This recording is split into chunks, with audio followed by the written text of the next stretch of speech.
Hoy vamos a ver dos nuevos puntos del tema de aplicaciones de las derivadas. El punto 6, el estudio de la curvatura de una función, hablaremos de concavidad y convexidad. Veamos la idea de curvatura de una función. Todos entendemos intuitivamente cuando una función está curvada, siempre que no sea recta. Pero, ¿cómo es esa curva? Aunque también existe una forma de medir si una curva está más o menos curvada, ese no es un objetivo de esta unidad, en lo que vamos a interpretar qué tipo de curvatura tiene una función.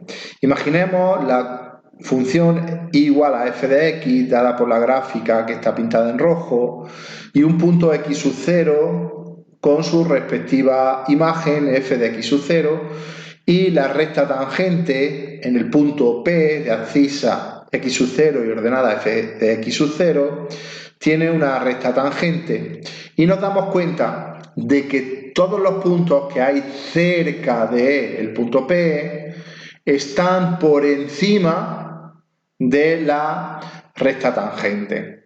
Pues cuando esto ocurra, nosotros vamos a decir que la función es convexa. Es decir, una función f de x es convexa, que también podríamos llamar cóncava hacia las y positivas o cóncava hacia arriba, en el punto P de abscisa x sub 0 si todos los puntos de la curva próximos a P están situados por encima de la recta tangente, como habíamos visto en el dibujo. Vale.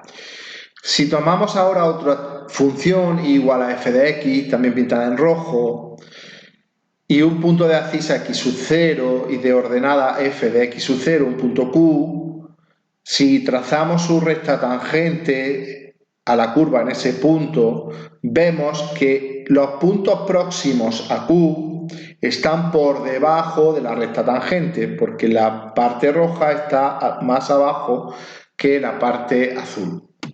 Bien, entonces una función es cóncava o cóncava hacia las y negativas o cóncava hacia abajo en el punto Q de abscisa x sub 0 si todos los puntos de la curva próximos a Q están por debajo de la recta tangente en Q.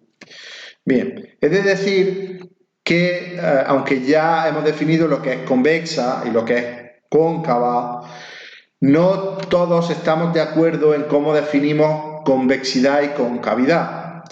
Hay algunos autores que lo definen al revés.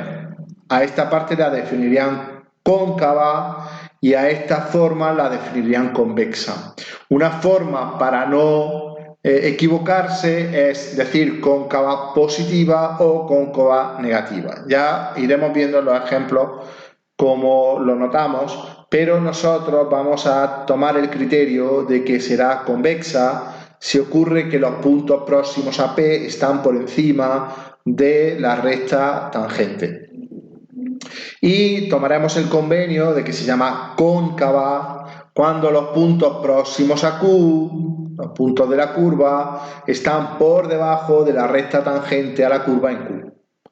Vale, pero vamos a ver analíticamente cómo sabemos qué tipo de curvatura tiene una función y en qué puntos tiene ese tipo de curvatura.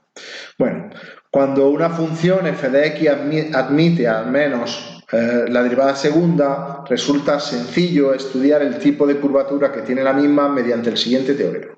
El teorema nos dice que si en un cierto punto x sub 0 la segunda derivada es positiva, entonces f es convexa o cóncava hacia arriba en el punto x sub 0 f de x sub 0. Si por el contrario en un punto de abscisa x sub 0 la segunda derivada es negativa, menor que 0, entonces f es cóncava en el punto x sub 0 f de x sub 0. Este teorema que tenemos nos dará la forma de ver dónde una función es cóncava o convexa, que será un estudio parecido al estudio que hacíamos del crecimiento y decrecimiento de una función, el estudio de la monotonía.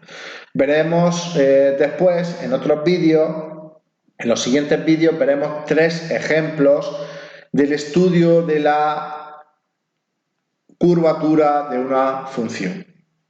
Bien. El siguiente punto del tema que vamos a ver hoy está muy relacionado con la curvatura y es el punto 7, que se llama puntos de inflexión. Un punto de inflexión será un punto donde la función sea continua y donde la curva que representa esa función cambia de tipo de curvatura, es decir, por ejemplo, cambia de cóncava a convexa o de convexa a cóncava. En el ejemplo que tenemos en esta imagen, vemos que en el punto P, los puntos próximos a P por la izquierda están por encima, sin embargo los puntos próximos a P por la derecha están por debajo de la recta tangente.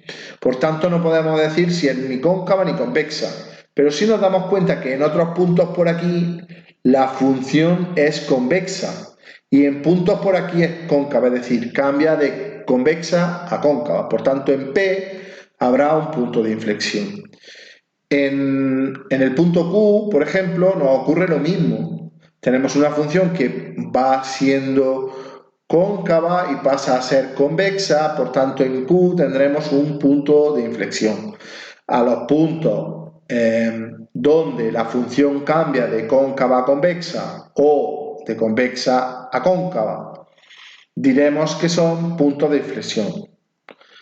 Vale, veamos analíticamente cómo sabemos dónde una función tiene un punto de inflexión. Cuando una función f de x admite al menos la derivada tercera, resulta sencillo estudiar los puntos de inflexión de la misma mediante el siguiente teorema.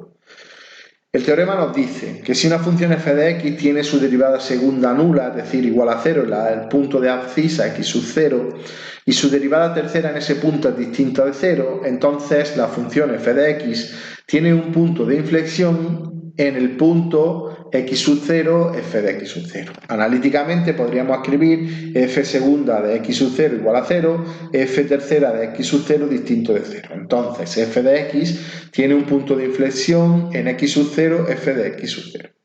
Es cierto que hay algún teorema más que nos habla de puntos de inflexión, pero nosotros vamos a utilizar solamente este teorema y en los ejemplos veremos que muchas veces o casi nunca es necesario realmente estudiar la tercera derivada, porque la idea intuitiva o la idea de punto de inflexión como punto de la curva donde la función cambia de cóncava a convexa o viceversa, nos dará donde tenemos puntos de inflexión de una función. Eso lo veremos en los 3 ejemplos del estudio de la curvatura de una función y de los puntos de inflexión de la misma.